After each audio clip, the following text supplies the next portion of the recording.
of bipolar disorder, a condition that causes manic depression and a condition that affects hundreds of thousands of Canadians.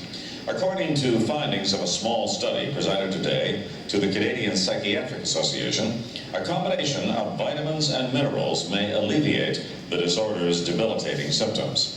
CTV's medical specialist Avis Favreau reports. Bipolar illness ran through Tony Stephen's family. His wife Debbie committed suicide. His son and daughter were also ill and on drugs that didn't work. She had already been taking medication for over 4.5 years, and she was going to suicide. It wasn't helping. My son was on 900 milligrams of lithium per day and was absolutely out of control. Then he learned of minerals and vitamins given to pigs with a nervous disorder. In desperation, he gave a variation of the supplements to his son. Within 30 days, he no longer experienced any of the symptoms of bipolar affective disorder. Both his children, he says, are still on the supplements and are well some 4 years later. Now, doctors at the University of Calgary say they have intriguing early results from a group of 10 bipolar patients on the same supplements.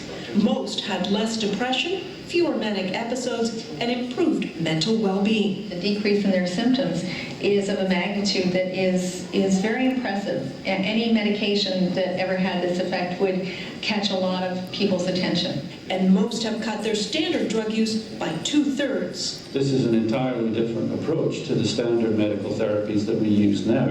But Steve Morton, who was part of the Calgary study, said the nutrients helped put his life in order after the bipolar illness left him suicidal and in hospital. This has brought me to recognize a new me, and has allowed me to become, a new person.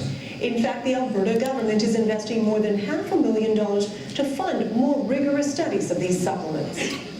The Alberta government actually funded $544,000 towards a double-blind placebo-controlled trial to validate what that initial study was showing so that they could put it into the formulary. Why? Because of the cost benefit that it would have provided, not only in the savings of medical care, because it was far less expensive to do mineral and vitamin supplementation than what it was for psychiatric medications, but also in the fact that it was going to return people back to living normal lives rather than doing the revolving door in and out of the psych ward, and they would become contributing members of society, and there would be a tax revenue benefit. So they were willing to put that kind of backing behind this. However, not everybody saw things the way the Alberta government did, because the very next day we made some new friends with Health Canada. They came in and they notified my father that he was in contravention of Section 3132 of the Food and Drugs Act. In order to help somebody with bipolar disorder, he required a drug identification number, regardless of the fact that it was a multivitamin. Sorry, I'm just going to let you know here. I got a fair bit of information here. I'm going to talk pretty fast to get through it. And if I leave any questions, I'll meet you at the booth later and we can answer those bits. So just bear with my high speed. I can control my voice pretty good there. So anyways, Health Canada comes in. They say, you're not doing this. Oh, and by the way, that study that's happening, we're shutting it down. And you need a drug identification number. My father attempted to work with them and soon discovered that in order to get that drug identification number, that he needed scientific evidence, like what would have been achieved with that double-blind placebo-controlled trial that had just been shut down by Health Canada. He needed that to get a DIN number, and realized that he was really put between a rock and a hard place. And it really became apparent when Health Canada said, you know what, if you want to continue doing this, maybe you want to consider moving south to the border. As if Canadians were not deserving of a discovery that could change their lives for the better. And so my father at this point just said, okay, I see what you're doing here. And he realized I don't need the permission of some bureaucrat in Ottawa to tell me whether or not I can help someone else like I've been helped, like my family's been helped. So he just outright disobeyed them, began to just ignore their cease and desist orders, and this went on for a couple of years, and finally Health Canada came in and raided us at gunpoint with an RCMP SWAT team. They shut it off at the border because it was being manufactured in the US, prevented 3,000 Canadians from having access to it. They were warned that it was going to create suicides.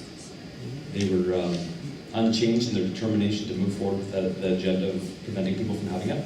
The suicides began to happen. They were still unchanged in their determination. So we decided, you know what, we need to let the public know what's going on. There was a protest that took place in front of the Federal Minister of Health's office in Edmonton, Alberta, to get some attention, draw some media attention, draw the public's attention, and it got the attention. because that's actually when, I kind of said out of order, that's when the RC Peace Walk team came in and did that very next week. And so anyways, fortunately the 3,000 Canadians that were relying on these products, or the product, they weren't willing to go away. And the media at that point was covering the story and it was looking really bad for Health Canada.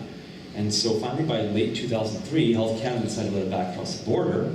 But then they came in 2004 and they charged us and we ended up in the courts.